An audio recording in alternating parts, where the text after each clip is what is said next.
में जहाँ फार्मेसी का आदमी उसको देखता है और उस क्वांटिटी को कंफर्म करके देखकर उतनी दवा निकालता है, उसको डबल क्रॉस चेक कराता है दूसरे आदमी फार्मासिस्ट से। देखो मैंने ये निकाल दिया है, इसका बैच नंबर, इसका एक्सपायरी और ये सेम है। ये चीज हो जाने के बाद उसको एक बास्केट में डालता है, फोन करता है वार्ड बॉय को, वार्ड बॉय उसको उठाता है, कोल्ड चेन की दवा कोल्ड चेन के साथ, हाई रिस्क की दवा हाई रिस्क अलग, फॉर्मुलेटेड मेडिसिन को अलग लेके पहुंचता है काउंटर पे। नर्सिंग काउंटर पे दवा को रखता है, बताता है नर्सिंग इंचार्ज को कि आपकी दवा आ गई। नर्सिंग इंचार्ज उस दवा को खोलता है, जो नर्सिंग स्टाफ रहता है जिसका वो पर्टिकुलर बेड रहता है उसको दिखाता है। दोनों क्रॉस चेक करते हैं कि ये दवाई सही है, दोनों का कंफर्मेशन होता है, चेक्ड बाई। उसके बाद वो दवाई उसको लगाने के लिए जाता है और फाइल पे लिखा जाता है कि ये दवा इतने बजे ये स्टार्ट कर दी गई और इसका ये चीज है, बिना रिएक्शन के इस तरीके से कंप्लीट हो गया, खत्म हो जाता है, ये चीज है।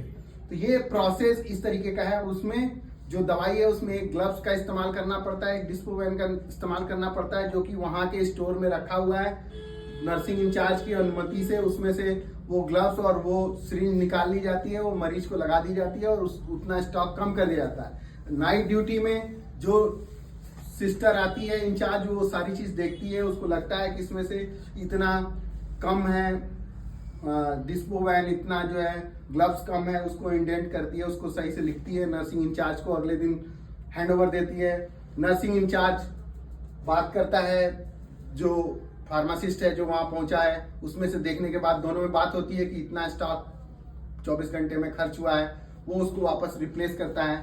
वो रिप्लेस करने के बाद सब चीज गिना जाता है, सही सलामत पाए जाने के बाद उसको रख के ताला बंद करके जो नर्सिंग इंचार्ज है अपनी जेब में चाबी रख लेती है। तो ये हो गया इसके साथ में। इसमें अगर हाई रिस्क मेडिसिन है तो वो अलग जाती है, नार्कोटिक्स है अलग जाता है, एज एंड व्हेन में जो यूज होता है वो अलग जाता है। इस प्रक्रिया में किसी को कोई कंफ्यूजन, किसी को कोई कंफ्यूजन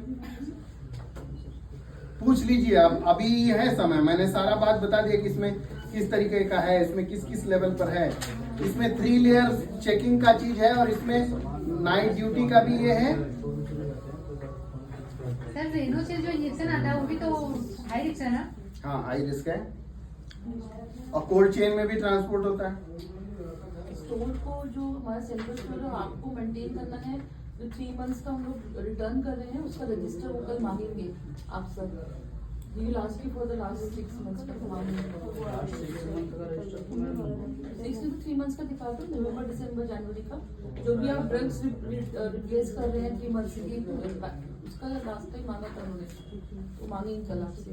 एक जो सेंट्रल स्टोर के पास है फार्मेसी का 2 ही चीज है, आप सप्लाई कर रहे हो और एक आप क्या वापस कर रहे हो। एक आखिरी चीज आपको बता दें, आपके लाइसेंसेस जो फार्मेसी के हैं और जो लगे हुए रहते हैं वहां पे, या पीएनडीटी के हैं, या जो भी दवाइयां वहां पर आप लोग रखते हैं, जैसे अल्ट्रासाउंड में भी जो कुछ दवाइयां रखी रहती हैं, कॉन्ट्रास्ट एजेंट रखे रहते हैं सीटी स्कैन में, इन सब जगह पर लॉक एंड की सिस्टम होना चाहिए, वहां पर वो दवा रखी जानी चाहिए। और जो लाइसेंस की जिम्मेदारी है वो रिस्पेक्टिव डिपार्टमेंट के इंचार्ज की जिम्मेदारी है कि लाइसेंस की एक्सपायरी अगर 3 महीने के अंदर की है तो उसको वो मैनेजमेंट को इन्फॉर्म करे कि हमारा लाइसेंस एक्सपायर होने वाला है, इसको आप रिन्यू करा दीजिए।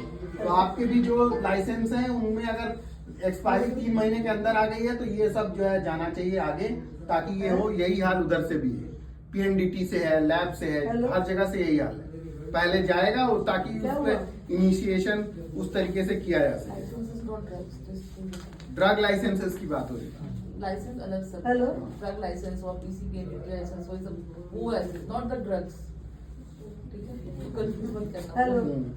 तुम लोग का वो अलग, कल तुम लोग को ड्रग लाइसेंस की बात हो रही है, ठीक है, जो वहाँ लगा रहता है, आप देखते हैं ना वो मड़वा के लगा होगा, ये फार्मेसी का है, ठीक है, हो गया। अब इसके अलावा हमें जो दिया गया था उसमें ये दिया गया था कि भाई स्मोकिंग वाला चीज जो है, स्मोकिंग हॉस्पिटल एक नॉन स्मोकिंग जोन है, यहाँ पर कोई स्मोक नहीं कर सकता।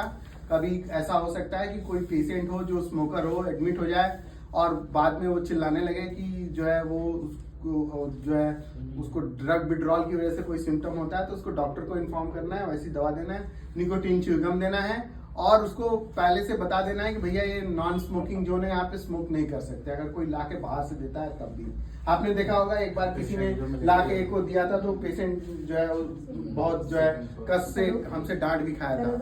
तो यही हाल है, मतलब हॉस्पिटल में अलाउड ये सब नहीं है। और अगर कोई मरीज इस तरीके का कुछ भी खुराफात करता है तो आप उसको हर तरीके से काबू कर सकते हैं, क्योंकि वो है। और साइनेज होने चाहिए अस्पताल में हर जगह जहाँ ये लिखा होना चाहिए कि नो स्मोकिंग। ठीक है, I think I have completed my session. बहुत अच्छा। Thank you very much.